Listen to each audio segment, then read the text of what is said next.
And as we were leaving Indigo, I saw a book on the shelf that looked very intriguing to me. And I said, oh, shoot, like had I seen that one, I would have picked it up and, didn't bother grabbing it because we had already checked out. So we were leaving. We were going over to a used bookstore called Perryton. I had some books to take in, and as well, I had some credit there. So I thought, may as well get more books for free. And as I was browsing through books there, what did I see but the book that I had wanted at Indigo? Hey, I'm Les. And I'm Ree. This is Not That Kind of Book Club, a bookish podcast where we read it so you don't have to.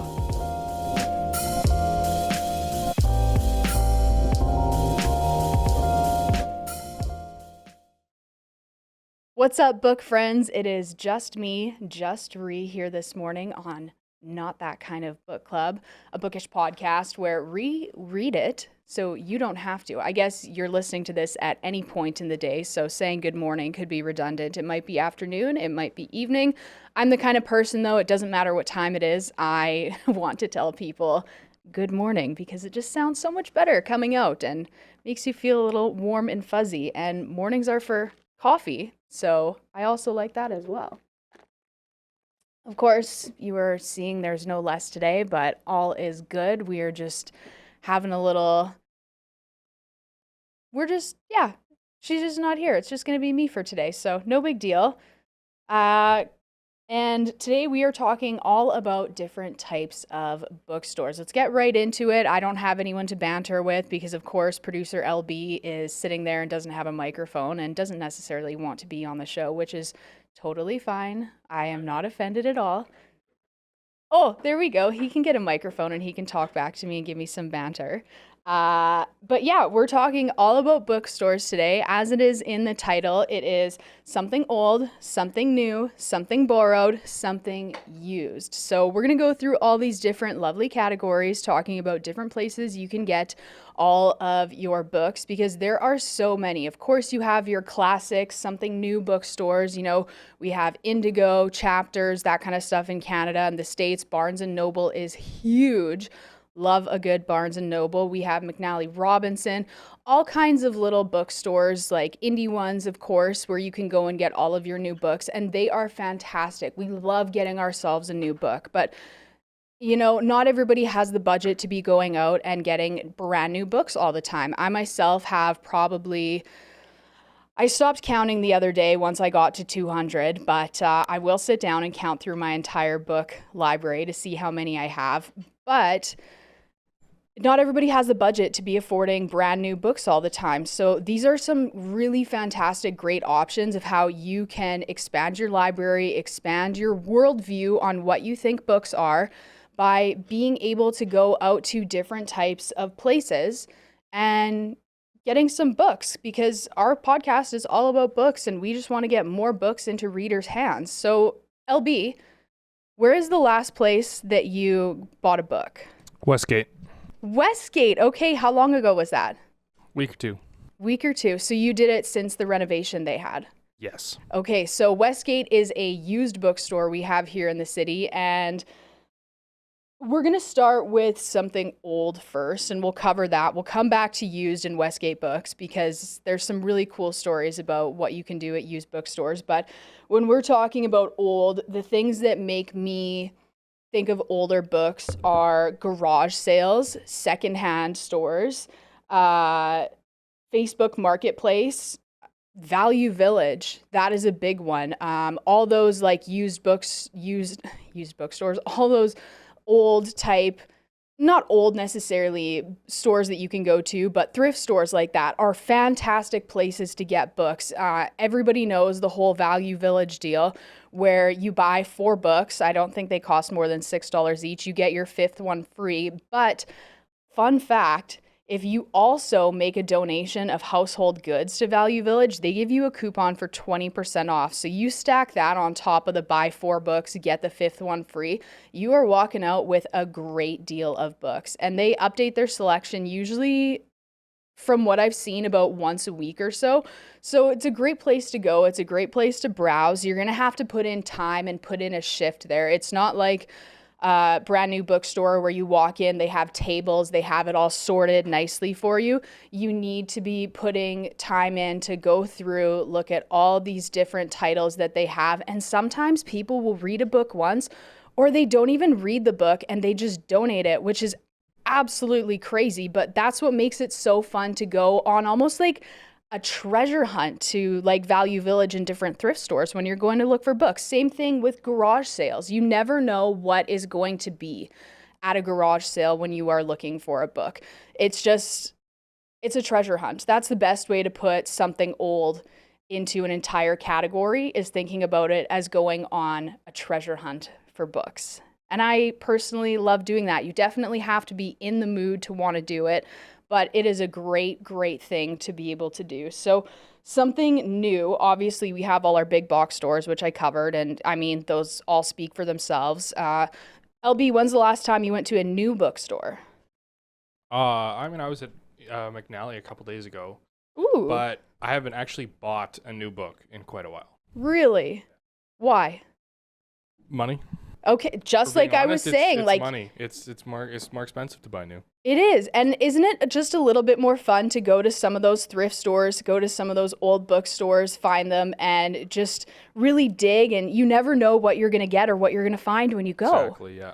Yeah, it's such a fun little treasure hunt. So something borrowed, very important here, is our library system.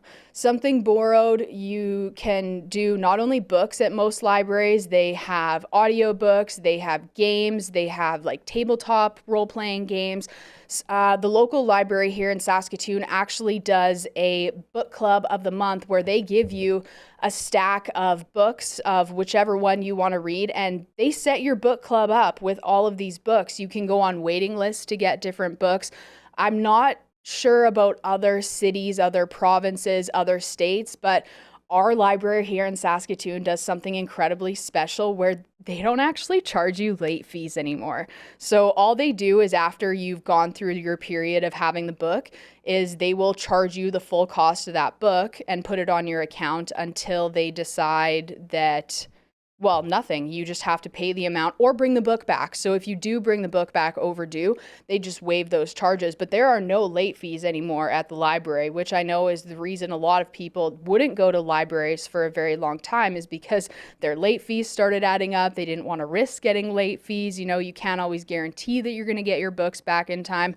But between having an online app where you can extend the amount of time that you have a book, as well as just not having late fees anymore, it's made it a lot more accessible for people to use libraries to be able to go in and actually just be able to have books from there. It's fantastic. And they're getting more and more new titles. If you request a book, a lot of the times they'll bring it in for you. It's a fantastic thing. And I think libraries are a very underutilized resource here in this world. So take some time, go visit your local library. A membership is completely free. And I can't speak for other places, but if you are located in Saskatoon, you don't even have to pay the late fees. And that speaks for itself. I mean, even Blockbuster back in the day had late fees, and now our library is just no late fees possible. Amazing. Now, for one of my favorite parts of this whole segment, it is something used. We are talking used bookstores, which are absolutely incredible. So producer Adam, you said that you were, oh, that was really weird calling you by your real name. Ooh, I didn't like that. I'm sorry. LB, producer LB, that sounds so much better coming off the tongue. So you said you went to Westgate Books. What kind of book did you get? It was a sci-fi multiverse sort of thing. I can't remember the title off the top of my head. Ooh, is it like a series? No, it's just a standalone. Just a standalone. Okay. Yeah. And for a book like that, what kind of condition was it in?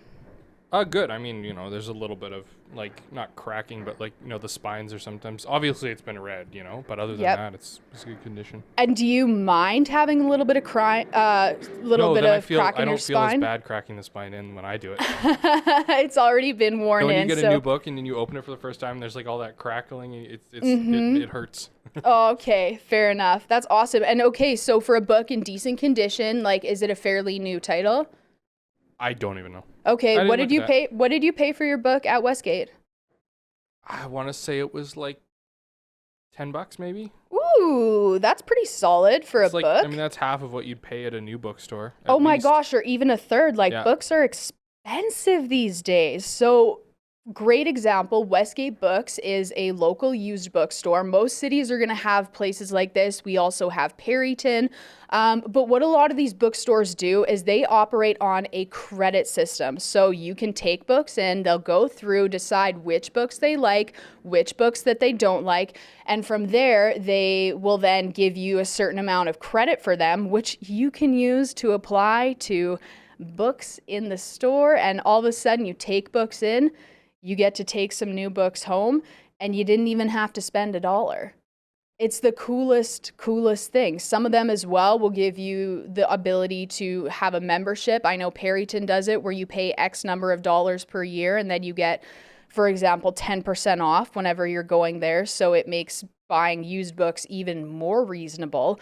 It's just so fantastic, all the different options that we have out there for different types of book buying. So again, it's something old, something new, something borrowed, something used. We have all kinds of book buying options. If you don't want to just go to Amazon, you don't want to just go to your big box stores, think of going on Facebook Marketplace, go on to Poshmark, which is technically a used clothing site. They also have books there.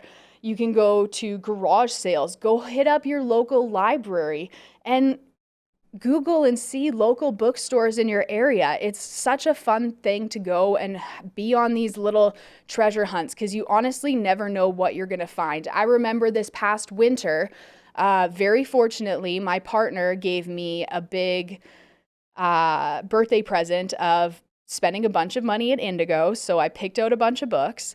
He paid for them all for me. And as we were leaving Indigo, I saw a book on the shelf that looked very intriguing to me. And I said, oh, shoot, like had I seen that one, I would have picked it up and, didn't bother grabbing it because we had already checked out. So we were leaving. We were going over to a used bookstore called Perryton. I had some books to take in and as well I had some credit there. So I thought, may as well get more books for free. And as I was browsing through books there, what did I see but the book that I had wanted at Indigo was there on the used bookstore shelf. And it was so beautiful. There was a little written inscription inside from a daughter to her mother. And it just made me so happy that in that same day, I had this cool little happenstance thing happen where I ended up with a book that I really wanted in a way that I didn't plan on getting it. So when I say that finding books is a treasure hunt, it really can be when you get into all the things outside of your big box stores and your Amazon account to get books. But at this point, I'm basically just rambling all to myself. Thank you so much, LB, for hopping on the mic and chit-chatting with me. Of course, we are still reading Book of the Month, which is Favorite Daughter by Morgan Dick. We're actually going to have her on the next episode. So if you have any questions you'd like us to ask her, as you can see, I still have about maybe a third of the book left. It's going really, really well. I'm enjoying it quite a bit. But if you have any questions for her, hit us up on Instagram at Not That Kind of Book Club. We would love to hear from you to ask her things. As well, we have a contest going on where you send in your stories of you and your siblings, whether it's heartfelt, let's stay away from sad, whether it's funny. I'm going to tell some funny stories on your show later today with Gary. But just send us stories about you and your siblings. We'll pick the best ones. We'll read them out and we will give away 2 copies of this book from Morgan. So other than that, thank you so much for coming along. Again, it's Not That Kind of Book Club, a bookish podcast where we read it so you don't have to. Have a good one.